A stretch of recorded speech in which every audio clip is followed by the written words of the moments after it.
Bom, vou falar para vocês sobre a Guerra Fria. A Guerra Fria é um período que vai de 1946 a 1989, né? Começa imediatamente ao fim da Segunda Guerra Mundial.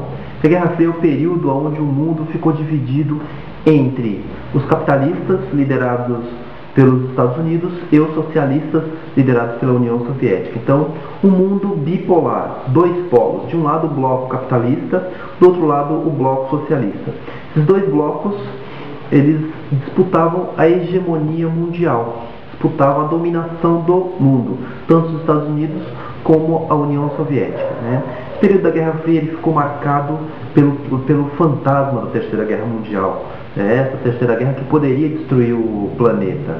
E teve lá sua importância. As pessoas acabaram se conscientizando, e a partir da Guerra Fria que vão surgir vários movimentos de conservação da natureza, ecológicos, etc. e tal.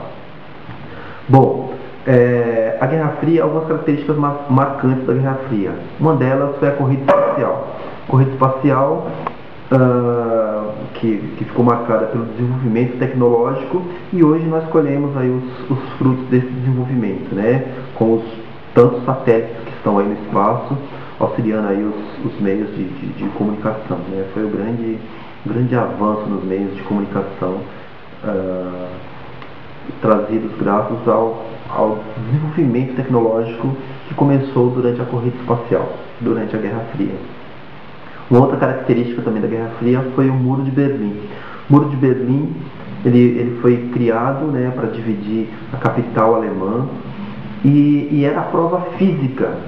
Era a prova física de que existia uma divisão no mundo, essa divisão leste-oeste, né? Essa divisão entre as duas ideologias. O Muro de Berlim era a grande prova disso. Ele foi feito em 1961 por iniciativa do bloco socialista, né? E durou até 1989. Em 1989 o Muro de Berlim foi derrubado, e marcou o fim da Guerra Fria, né? Já na década de 80, a Guerra Fria já estava em decadência, e essa decadência ela começou pela crise do socialismo, né? Durante a década de 80, a União Soviética promoveu uma política de desarmamento. Essa política de desarmamento mostrava que o lado soviético, o lado socialista, estava perdendo a Guerra Fria, né? E tanto é que em 1991 a União Soviética é desmembrada e vai aparecer aí a CEI, a Comunidade dos Países Independentes, e a União Soviética deixa de existir. O que percebemos nisso? No século XX percebemos que você tem duas crises dessas duas ideologias. Você tem em 1929 a crise do capitalismo, né, com a quebra da Bolsa de Nova York. E o que dá para aprender com isso? Que você não deve deixar a economia totalmente nas mãos do mercado, né? E aconteceu o que aconteceu nos Estados Unidos, o crack da Bolsa em 1929, da Bolsa de Nova York, que afetou o mundo inteiro, inclusive o Brasil. E você tem na década de 80, você tem a crise do socialismo. Isso significa que economia sem mercado também não funciona, né? Pelo menos é o que os especialistas dizem, né? Com o fim da Guerra Fria, automaticamente vai aparecer a globalização, né? Vai se consolidar o mundo globalizado, um mundo sem fronteiras, onde os meios de comunicação estão extremamente avançados, né? O maior símbolo da globalização, desse mundo sem fronteira, é justamente a internet, né? Por outro lado, aparece uma nova divisão no mundo, né, segundo os livros, aí, os estudiosos, que é a divisão norte e sul.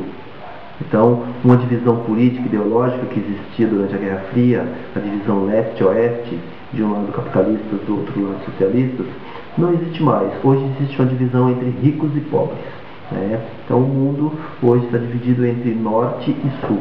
Norte, países industrializados de primeiro mundo; sul, países subdesenvolvidos ou em desenvolvimento, países que não são totalmente industrializados. Sobre a globalização, vale lembrar que tem como característica o crescimento das multinacionais, que em alguns livros você acha até como transnacionais. São empresas que têm autonomia, elas não dependem do Estado. né, elas meio que se resolvem sem a intervenção do Estado, né.